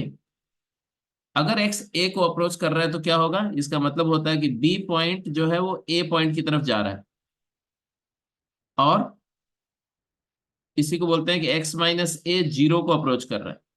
अगर x माइनस ए जीरो को अप्रोच कर रहा है तो ये इंटरवल क्या बनने जा रहा है? पॉइंट। इस single interval reduces to an instant. ये इंटरवल अब इंस्टेंट बन जाएगा। इंस्टेंट का मतलब होता है जब इंटरवल का लेंथ क्या हो जाए? जीरो हो जाए। एक मोमेंट बन जाएगा अगर टाइम के रेस्पेक्ट में सोचो तो। और इंटरवल इंस्टेंट बन जाएगा तो जो एवरेज वैल्यू है, जो एवरेज वैल्यू है, एवरेज रेट ऑफ चेंज है, वो क्या बन जाएगा? इंस्टंटेनियस। यस। तो ये पूरी लिमिट जो है ये इंस्टेंटेनियस रेट ऑफ चेंज बन जाएगी। Instantaneous rate of change. और ज्योमेट्रिकली क्या होगा? ज्योमेट्रिकली बड़ी इंटरेस्टिंग बात होगी कि जैसे जैसे बी पॉइंट ए को अप्रोच करेगा, ये कॉर्ड जो है वो ये सीकेंट रोटेट करेंगे, और ये रोटेट करते हुए इसकी टेंडेंसी क्या होगी फाइनली? कि टेंजेंट बन। लिमिटिंग केस में यही टेंजेंट में कन्वर्ट हो जाएगी। इसका मतलब है कि ये जो आपकी लिमिट है, ये ज्योमेट्रिकली क्या सिग्निफाई कर रही है? अगर कोई आपसे बोले कि इस लिमिट का ज्योमेट्रिक मीनिंग क्या है, तो आप क्या बोलेंगे? Geometrically it signifies the slope of tangent at which point? X equal to yes, at point x equal to a. x equal to a point पर टेंजेंट बन जाएगी। तो ये तो इस लिमिट का मतलब है। तो अब अगर ये बात, अगर सेंस आपको बिल्कुल अच्छे से समझ में आ गया तो फटाफट आप इसको नोट करो, जो जो पॉइंट्स मैं बता रहा हूँ, ठीक है? तो आप इसको ऐसे लिख दो कि भाई कोई भी लिमिट कब एग्जिस्ट करती है? जब उसका लेफ्ट लिमिट और राइट लिमिट एग्जिस्ट करे। तो इसका एलएचएल लिखेंगे तो क्या करेंगे? एक्स की जगह पर a माइनस एच पुट करेंगे, तो क्या आएगा? Left hand limit of this is f dash, a negative बोलते हैं इसको सिंबॉलिकली। और limit h tending to zero, f of a minus F of a by minus h. इसी को लेफ्ट हैंड डेरिवेटिव भी बोलते हैं। ये लेफ्ट हैंड डेरिवेटिव भी इसको बोलेंगे, मतलब आप समझो जब लेफ्ट से बात कर रहे होगे ना, तो इसको इसको हम लेफ्ट हैंड से अगर ट्रीट करें, अब ये पूरा का पूरा डायग्राम को मैं बना के दिखा रहा हूँ ठीक से। अब इस डायग्राम को बहुत अच्छे से ड्रॉ करो, एक ही बार ड्रॉ करना पड़ेगा आपको, ठीक है। आप एक ऐसा एक कर्व ले लो, ऐसा यहाँ पर अपन पॉइंट ले लेते हैं। इस पॉइंट को हम ए कॉमा एफ ए बोल रहे हैं। अब आप नीटली ये डायग्राम अपनी कॉपी में ड्रॉ करोगे, और इस पॉइंट से राइट और लेफ्ट में चलेंगे। तो हम अभी लेफ्ट की बात करें, तो लेफ्ट में ये पॉइंट ले रहे हैं। ये पॉइंट हमारा है क्या, a minus h comma f of a minus h है। अब a minus h comma f of a minus h का मतलब होता है कि मैं जो बी पॉइंट ले रहा था बेटा, वो अब लेफ्ट नेबरहुड में है। ए बी कॉर्ड जो है इसको बोलते हैं लेफ्ट हैंड कॉर्ड। इस कॉर्ड को क्या बोलते हैं, लेफ्ट हैंड सीकेंट या लेफ्ट हैंड कॉर्ड। किसी भी पॉइंट पर हमेशा ऐसे दो कॉर्ड बनाई जा सकती है, एक उस पॉइंट को लेफ्ट नेबरहुड के किसी पॉइंट से कनेक्ट करके, और दूसरा राइट के। अब इसके बाद में देखो तो यहां से जो आपको रेट ऑफ चेंज मिलेगा वो ऐसा मिलेगा ना, ऐसा। ये अगर ऑर्डिनेट को ऐसे ड्रॉ कर दो, तो ये कितना है जी, ये एच है।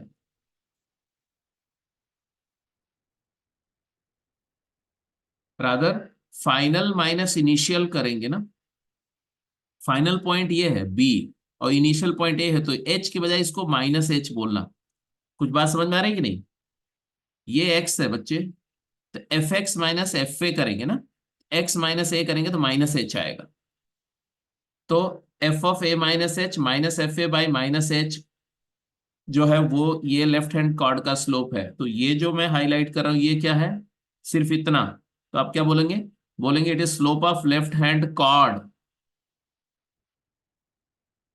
आई hope you agree to me.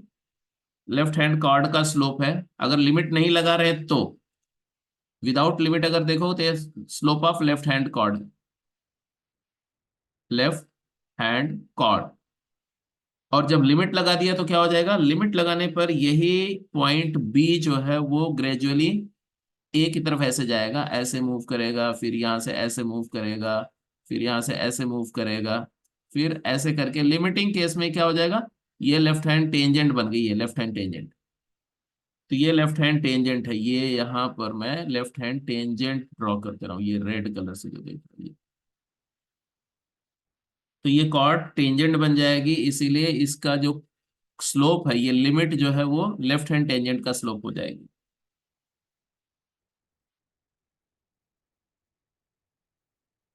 Left hand tangent exactly इसी तरह से अगर आपने एक पॉइंट इधर लिया होता यहां पर, और उसको आप बोलते a plus h f of a plus h, मतलब एक्स अब अपने को क्या ले रहे हैं, ए प्लस एच ले रहे हैं। तो उस केस में ये कॉर्ड ऐसे जनरेट होगी, राइट हैंड साइड में जनरेट होगी, उसको राइट हैंड कॉर्ड बोलते हैं। और जब आप एच को जीरो अप्रोच करेंगे तो ये राइट से रोटेट होते हुए आएगी, ऐसे राइट से रोटेट होते हुए अल्टीमेटली वो भी क्या हो जाएगी, लिमिटिंग केस में वो भी राइट हैंड टेंजेंट हो जाएगी। तो दो लिमिट है, दोनों लिमिट का सिग्निफिकेंस में बात करूं, ये राइट हैंड टेंजेंट है। इसका मतलब है जब मैं आरएचएल कैलकुलेट करूंगा, राइट हैंड लिमिट, वो क्या होगा, उसी वो एफ डैश ए पॉजिटिव बोलते हैं उसको, वो है limit h tending to zero, x will be replaced as a plus h, f of a plus H minus F of a over a plus H minus a is h. ये जो है इसको बोलते हैं, ये है राइट हैंड डेरिवेटिव, आरएचएल है इसका, और इसको बोलते हैं right hand derivative, are H D बोलेंगे। और इस वाले को क्या बोलते हैं, इस नंबर को हम बोलते हैं एल एच डी। और ये लिमिट में जब मैं सिर्फ विदाउट लिमिट ये एक्सप्रेशन लूंगा तो ये क्या है, तो आप बोलेंगे ये क्या है, स्लोप ऑफ, बोलो, right hand secant, right hand chord. और जब लिमिट अप्लाई कर देंगे तो ये क्या हो जाएगा, slope of right hand tangent.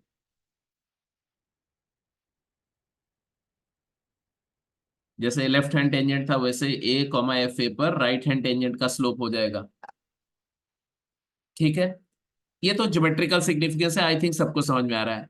अगर इसका फिजिकल सिग्निफिकेंस की बात करोगे तो क्या करोगे इस लिमिट को, what do you physically call f dash a negative,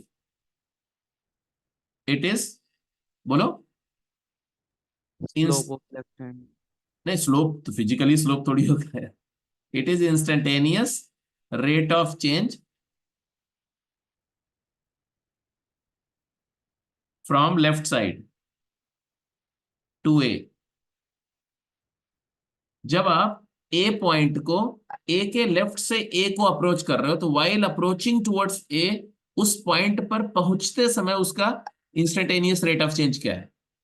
और जब आप f dash a point a plus बोलते हो तो ये क्या है, it is instantaneous rate of change leaving the point, leaving the point x equal to a. एक उस पॉइंट को अप्रोच करते समय रेट ऑफ चेंज है, एक उस पॉइंट को छोड़ते समय रेट ऑफ चेंज है। और ये दोनों रेट ऑफ चेंज अगर डिफरेंट हो जाए, जस्ट इमेजिन करो कि एक मोशन हो रहा है और while while going towards this point you have different rate of change, और उस पॉइंट को छोड़ते समय तुम्हारा डिफरेंट रेट ऑफ चेंज है, तो क्या होगा। मोशन के पॉइंट ऑफ व्यू से सोचो कि किसी पॉइंट को अप्रोच करते समय आपकी वेलोसिटी कुछ, जैसे मान लो वेलोसिटी आपकी है 10 मीटर, 10 मीटर पर आवर, और उसको छोड़ते समय है 10.1 मीटर पर आवर, तो क्या होगा, जर्क होगा। आपको स्मूथ नहीं फील होगा, वहां पर जर्क होगा, क्योंकि वहां पर इन्फिनिट एक्सेलरेशन क्रिएट फील होगा तुम्हें, क्योंकि अचानक एक पॉइंट पर सडनली वेलोसिटी चेंज हो गई।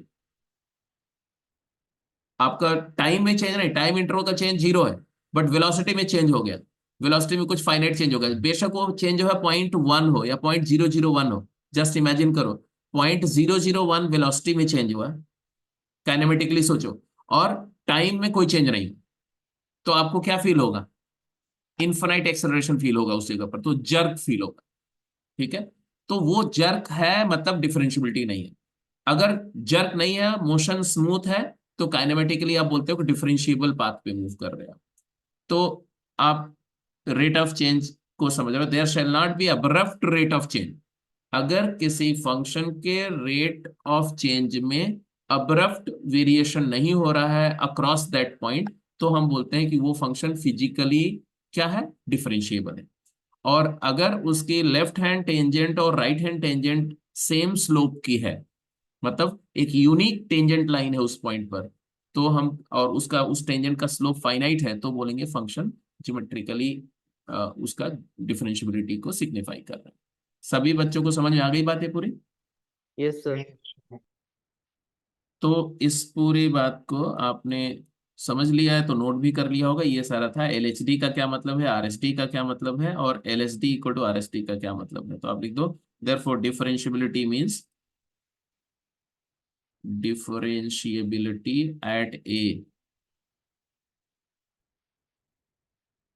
means LHD is equal to RHD, that is F dash A negative वाली जो लिमिट है और F dash A पॉजिटिव वाली जो लिमिट है, वो दोनों इक्वल हो, रियल हो, फाइनाइट हो, equal, real and finite.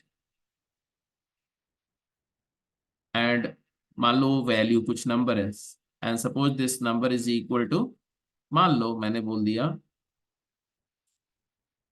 k है, तो this k is called derivative of what, fx at x equal to a, और इसी को f डैश a से डिनोट करते हैं। तो f डैश a करके कोई वैल्यू नहीं होती है, ये ध्यान रखना। फंक्शन की कंटिन्यूटी करते समय हमने तीन बातें करी, एक लेफ्ट लिमिट एक राइट लिमिट और एक उस पॉइंट पर वैल्यू। डिफरेंशियबिलिटी में हम उस पॉइंट पर वैल्यू की बात ही नहीं करेंगे।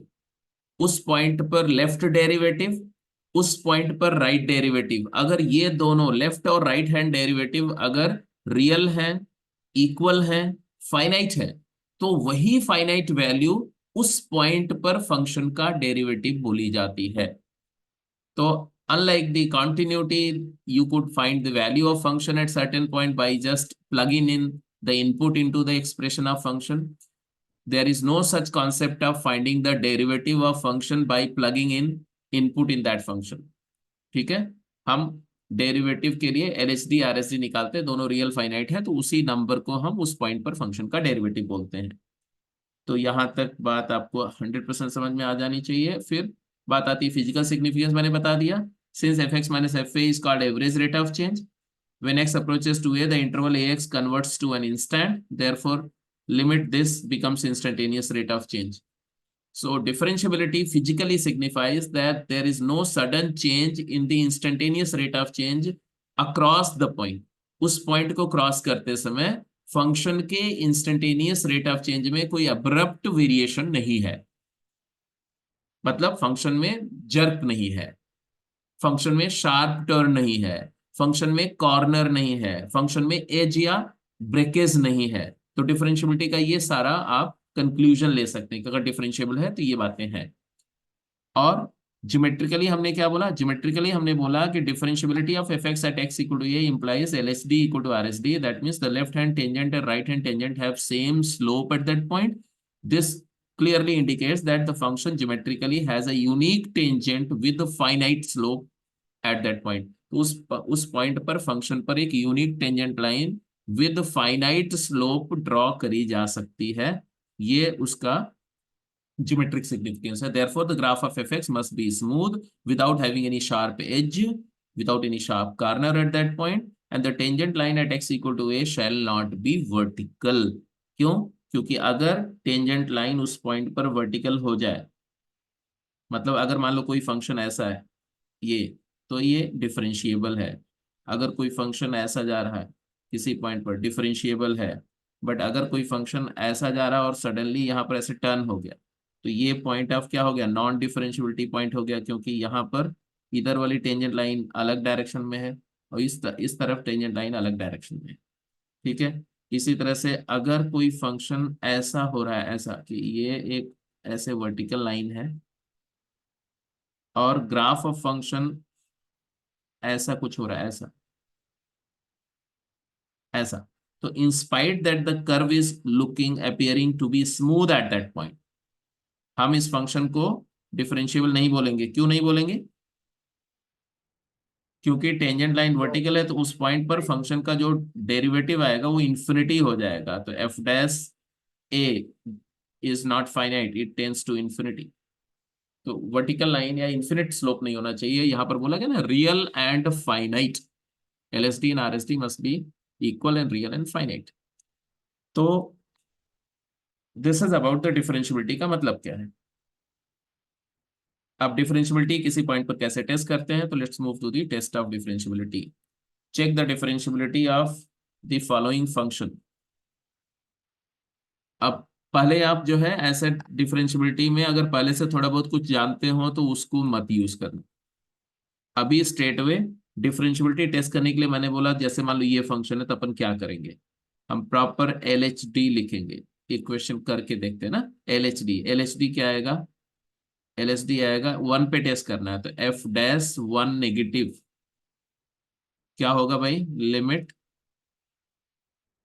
बोलो, x टेंडिंग टू 1 है तो h टेंडिंग टू 0 करो, फटाफट टेस्ट करो जल्दी से। h अप्रोचेस टू 0, बोलो f of 1 minus h minus f of 1 over negative h। अब ये क्या होगा बोलो? Limit h going to 0, fx हमारा मॉड लॉग x है, तो mod of ln of 1 minus h minus 1 पर फंक्शन की वैल्यू क्या होगी? Ln 1 0 over minus h। Next step, ln of 1 minus h के बारे में क्या अप्रोच है आपकी, क्या कहना है कि ये बात जो है ये 1 से छोटी नंबर का लॉन है, तो क्या होगा, नेगेटिव वैल्यू होगा। होगा। तो नेगेटिव होगा तो इसका जब हम सिंप्लीफाई करेंगे तो क्या लिखेंगे बोलो, मॉड को मॉड हटाएंगे और अपन क्या लिखेंगे, minus of ln of 1 minus H, बोलो यस और no, yes sir. Yes upon minus H लिखेंगे। अब इसके बाद में बात यहाँ पर खत्म हो गई। ये फंक्शन की लिमिट स्टैंडर्ड फॉर्म है बेटा, इसकी लिमिट क्या रही बताओ, log lawn of 1 plus T by T, T approaches 0 1 1, तो ये पूरी लिमिट क्या गई, -1 आ गई। ये एल एच डी आ गया। Similarly you figure out the R H D. R H D क्या होगा, आर एच डी में आप बोलेंगे F dash of 1 positive calculate करने जा रहे हैं, तो डेफिनेशन है limit H going to 0, F of 1 plus H minus F of 1 value at 1 divide by change in X, तो एच। अब ये हो गया तुम्हारा limit H going to 0, change in x मतलब final x minus initial x, change in value मतलब final value minus initial value. तो यहाँ पर आ गया तुम्हारा लॉन ऑफ 1 प्लस एच का मॉड, 1 प्लस एच 1 से बड़ा है, लॉन की वैल्यू पॉजिटिव है, माइनस लॉन 1 0 बाई एच, क्या आया आप बताओ, यहाँ पर आ गया limit h 1 going to 0, ln of 1 plus h by H है, स्टैंडर्ड लिमिट है, ये 1 आ रही है, 1। 1 आ गया। तो आपने क्या कंक्लूड किया, आपने कंक्लूड किया कि L not H D, differentiable. हाँ L H D is not equal to R H D, क्योंकि एल एच डी तुम्हारी जो है वो -1 आ रही थी, आर एच डी +1 आ रही, तो शार्प टर्न है, नॉट डिफरेंशिएबल। अब जरा देखो इस बात को ग्राफिकली, क्योंकि ये ऐसा फंक्शन था जिसका ग्राफ आपको पता है, तो इसमें हम ग्राफिकली भी इस बात को रियलाइज कर सकते थे without testing the differentiability, but unknown function में आपको टेस्ट करना पड़ेगा, ग्राफ ऑफ से कुछ नहीं पता चलेगा। तो लॉन एक्स का ग्राफ कैसा होता है, लॉन एक्स का ग्राफ ऐसा होता है, और जब इसका मॉड लेंगे तो ग्राफिकल ट्रांसफॉर्मेशन अपन कर चुके हैं, मॉड लेते समय क्या होगा, मॉड लेते समय ये ग्राफ का जो नीचे 1। वाला पोर्शन है ये जो है ऐसे ऊपर की तरफ रिफ्लेक्ट हो जाएगा।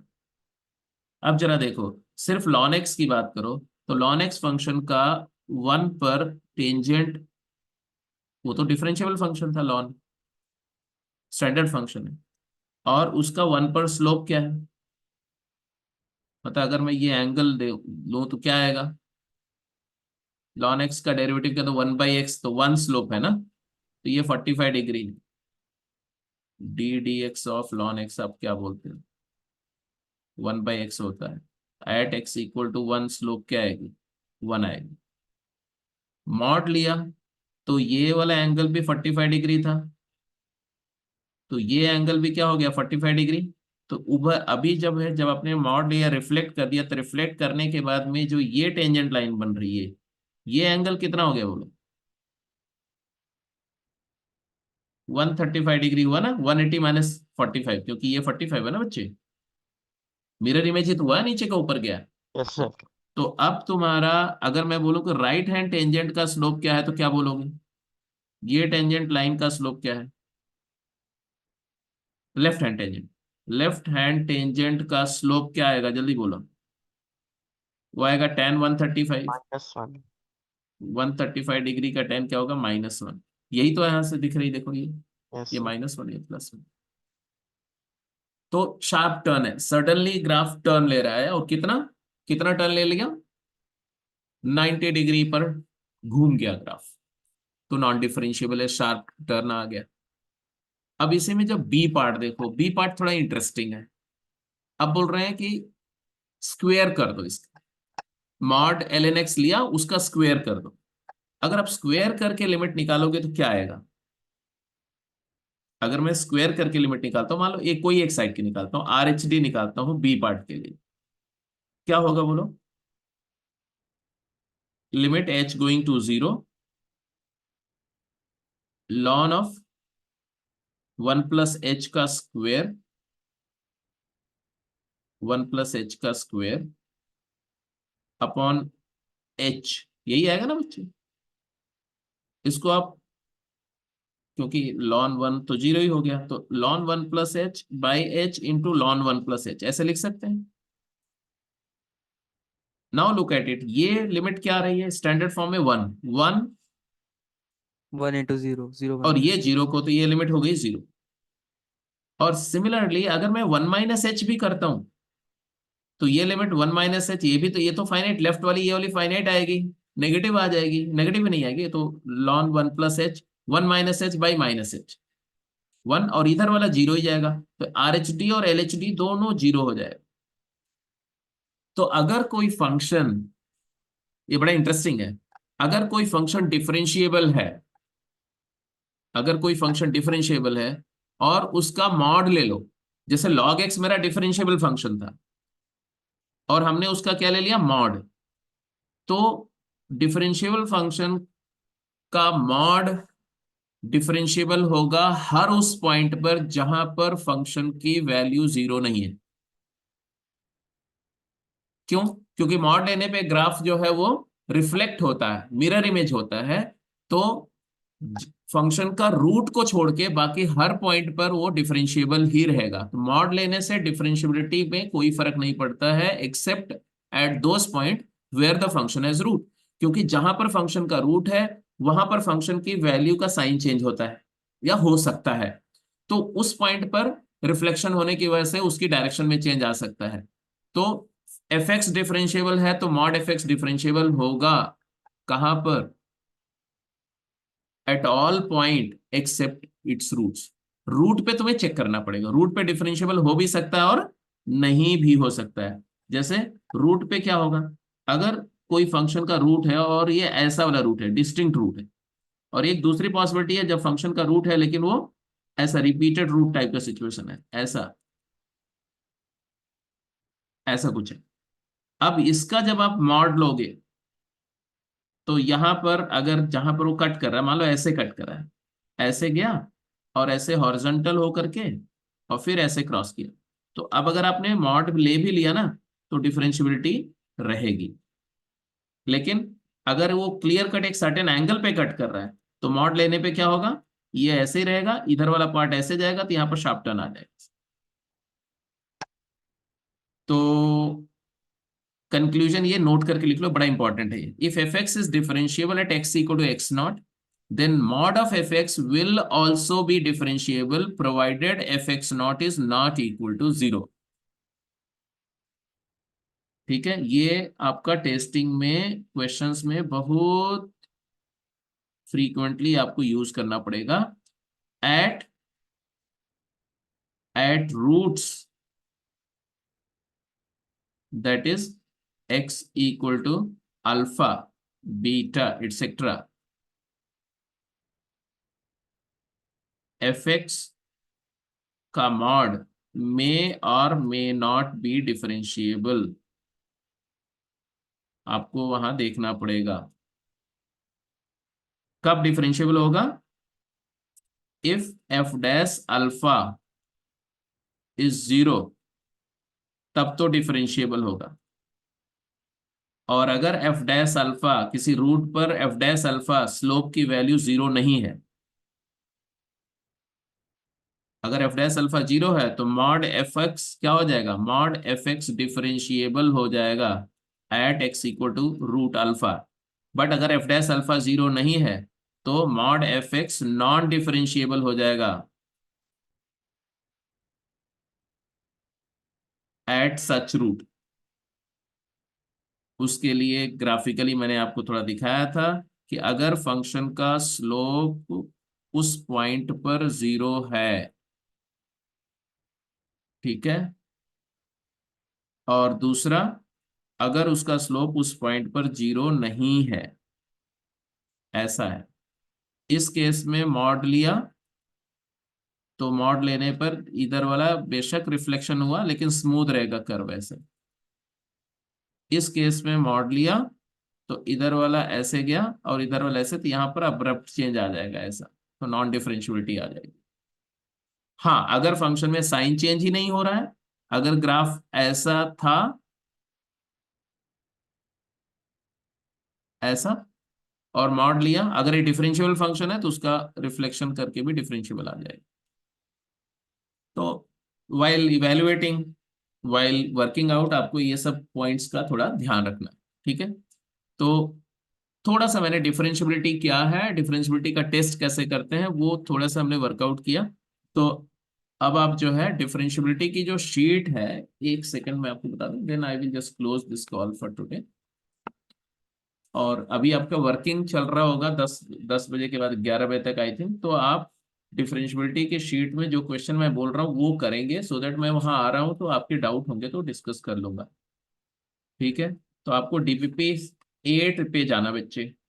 डीपीपी 8 का क्वेश्चन नंबर 1 से लेकर के ऑनवर्ड क्वेश्चन नंबर 15-16 तक, ठीक है। ये क्वेश्चंस ट्राई करेंगे,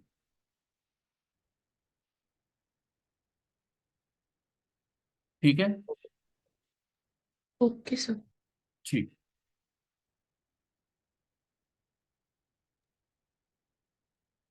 तो चलो, let me close the call here.